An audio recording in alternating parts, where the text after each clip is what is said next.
Today I'm here with Connor Smith from MoneyMate to talk about buy-side product data. Connor, what is buy-side product data and why is it important? Thanks, Alex. And typically, we're talking about the information that asset management firms are communicating about their products to customers and to the market. So the information that they would see on the website, on a fund fact sheet, the responses they will put into an RFP, the information that will go into client reports and so forth. So every piece of information at a portfolio level, right from who the fund manager is and what the name of the fund is, through positions, performance, risk, and so on. So all of those data points you'd expect to see. How is the buy side managing that data right now and how are they reporting it? In our experience, it tends to be quite a complex world and a world of many Excel spreadsheets and databases, and really there's no coordinated and central process for those firms to get in control and get the information flowing through in a very controlled environment. So to put quality and governance around it to ensure that what they're saying about their products to the market is actually timely, accurate, and consistent. Connor, there are a lot of skeptics out there within the institutions who believe that they can do this themselves. Yes, it is a problem, but you know what? I've got an IT team. I can do it myself. Yeah.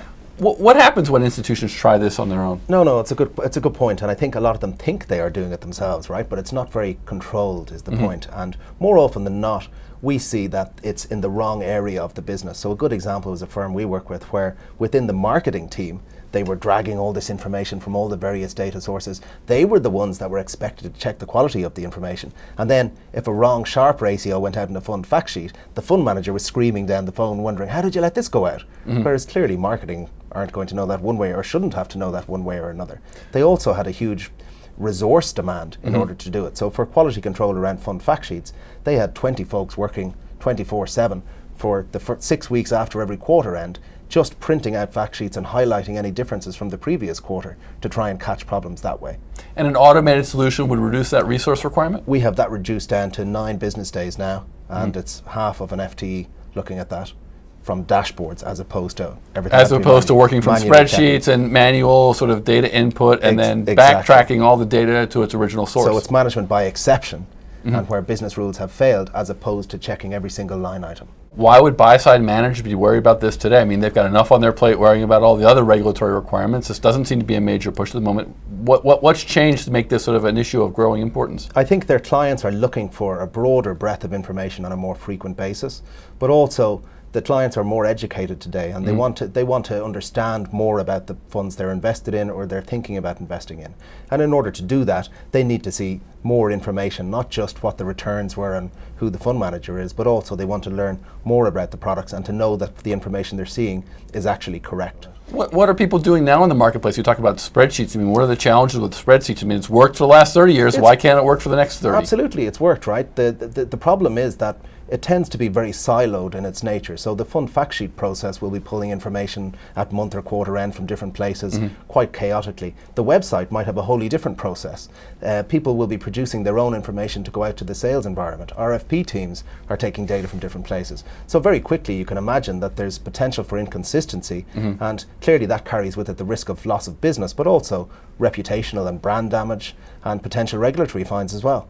Have the regulators been focusing on this either here in the United States or in Europe? Is it becoming more important? It's becoming more important. We're certainly seeing initiatives like AIFMD and Solvency II in Europe where clearly they're stipulating that a level of transparency disclosure needs to be in place. So not just from the regulator, but institutional clients also are now starting to insist on position level holdings on a much more timely basis. If I'm a medium-sized buy-side firm, investment manager or fund manager, is this something I should be thinking about? And more importantly, if I am thinking about, okay, I've got all my information, I'm using spreadsheets, I want to move beyond that, what type of resources, what type of effort am I going to need to try to implement a system that would allow me to do this sort of in a more organic and traceable manner? Yeah, and I think that the first thing you need senior recognition that this is an area that needs to be invested in, because clearly it's a much more complicated problem than people realize.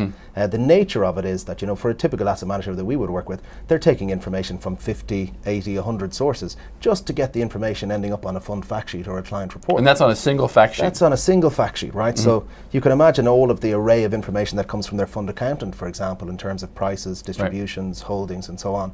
And more often than not, it's all different formats, it's all different frequencies, it's different people. So you can't just assume that if we put a connection in place to this data source, it'll all go smoothly. It needs to be managed, it needs to be monitored, and to your point earlier, you need to have all of that audit trail beneath it as well, so that you have the MIS to go back and look to make sure it's performing. Yeah, I would think that would be probably one of the biggest challenges in this area, is the whole idea of sort of not just the transparency, but the accuracy of the data. One of the bigger problems we see out there is that people take this for granted. They assume, hey, this is our own product data, we must be on top of it, right? But the reality is that they're not. And that's why I say we need to have that senior engagement there and the commitment to address this, because we're in no doubt that the firms that identify this as an area to invest in now will position themselves strategically to be ahead of the curve in the years to come. So this growing wave of demand for transparency isn't going to subside. It's only going to become bigger. No, I and see. bigger. Transparency is an issue that's here to stay. The regulators in the United States and Europe are definitely focusing on it, whether it's large institutions on the sell side in the swaps market, or now, as we're finding out, institutions in the buy side, and regulators are looking at that very carefully. Right. So, Connor, thank you very much for joining us here. It's a very interesting topic. I think we're going to be hearing more about it. Once again, trying to stay on top of your product data on the buy side. Thank you very much, Alex.